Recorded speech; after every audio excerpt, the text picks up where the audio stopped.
And I can't tell you the many times I tore hamstrings and messed up, didn't have my hip replaced now from that probably, you know. And then as I got older, it was to go to massage therapists and stuff, especially when I was on the tour training hard. They'd go in and do massages and stuff, and there would be big knots in the back of my hamstrings. And they're like, we're trying to get them out. I said, no, those are scar tissue. That's not knots. Don't mash them. You're going to tear them up even more, you know. So as I was a kid coming up, that's all I ever really remember, you know, was just karate as my life every day. It was like, when people say karate was your life, it was really my life. It's what I did all the time, you know. So I don't really remember doing anything else. Introduce me to first competition.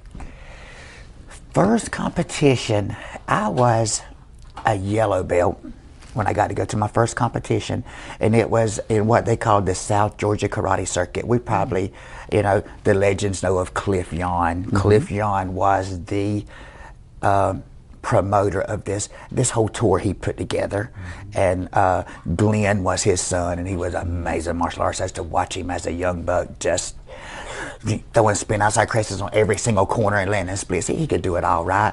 So as a young buck, I watched him all the time. But it was his tournament, and it was called the Savannah Pro-Am, and they gave out 6-foot trophies. I walked in the door, and these trophies were huge, and I was just a rookie. And back then, all the black belts competed on the whole floor by themselves, and everybody watched them. And then when those black belts were done doing all their forms and weapons, then we did a traditional lineup, school lineup, and then kids went. Well, I sat on the sideline, and there was all these black belts going. My instructor was one of them, and they were competing. And I didn't really know what I was getting into when I saw it. But my instructor was he was a sword phenom. He was amazing. He was amazing with every weapon, but he was very immaculate with that sword.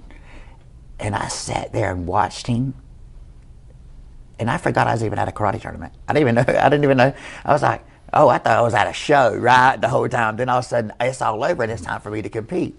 Well, lo and behold, I didn't win no forms title, my first tournament, I ain't win forms. Really? I did win weapons.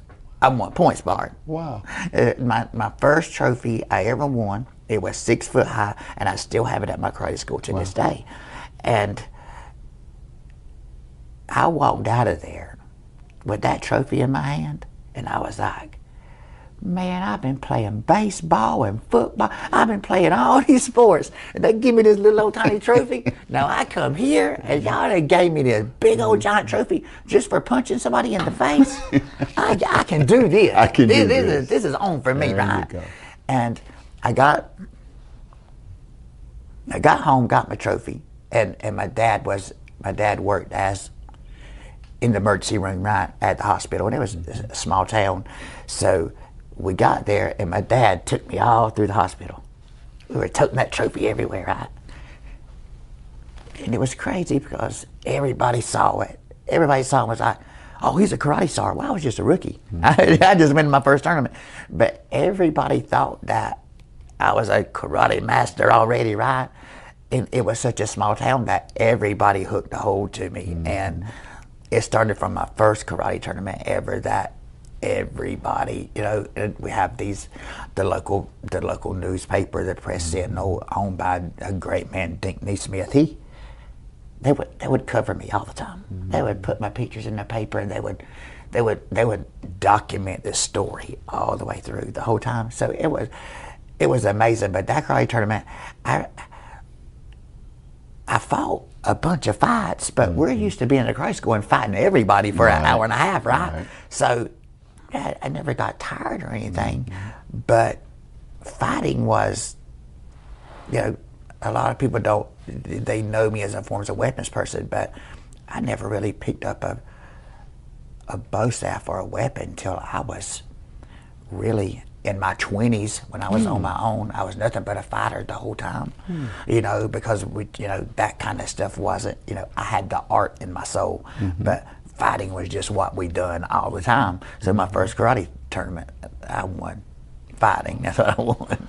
So that's interesting, you know, because again, as you know, everybody knows. Yeah. Now I know you were a good fighter, but most people know the flying triple moves Right. throughout the air that's done with no effort. Right. You know, there that you make everybody think that they can do stuff that they can't do there. So that's very, very interesting.